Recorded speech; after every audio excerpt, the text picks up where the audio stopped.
ایک تجارتی جہاز سمندر میں جا رہا تھا۔ اس میں ایک شخص عاشق درود بھی موجود تھا جو روزانہ درود شریف پڑھا کرتا تھا۔ ایک دن وہ اونچی آواز سے درود شریف پڑھ رہا تھا کہ ایک مچھلی نے درود شریف کی آواز سنی تو مست ہو گئی اور جھومتی ہوئی جہاز کے پیچھے پیچھے تیرتی رہی اور درود پاک سنتی رہی۔ اتفاق سے وہی مچھلی ماہی گیر کے جال میں پھنس گئی۔ ماہی گیر اس مچھلی کو بیچنے کے لیے بازار لے آیا۔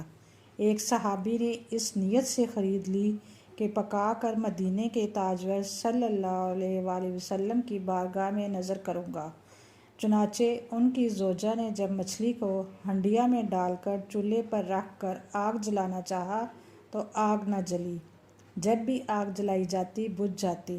تھک ہار کر سرکار کے دربار میں حاضر ہو کر اس صحابی نے ماجرا عرض کیا۔ سرکار نے فرمایا، دنیا کی آگ تو کیا، اس کو تو دوزخ کی آگ بھی نہیں جلا سکتی، کیونکہ جہاز پر سوار ایک آدمی درود شریف پڑھ رہا تھا اور یہ سنتی رہی۔ جب ایک مچھلی صرف درود شریف سننے کی برکت سے آگ سے محفوظ رہ سکتی ہے تو پھر اگر کوئی مسلمان محبت و شوق میں ڈوب کر اٹھتے بیٹھتے سرکار مدینہ پر درود شریف بھیجتا رہے گا تو وہ جہنم کی آگ میں کیوں جلے گا۔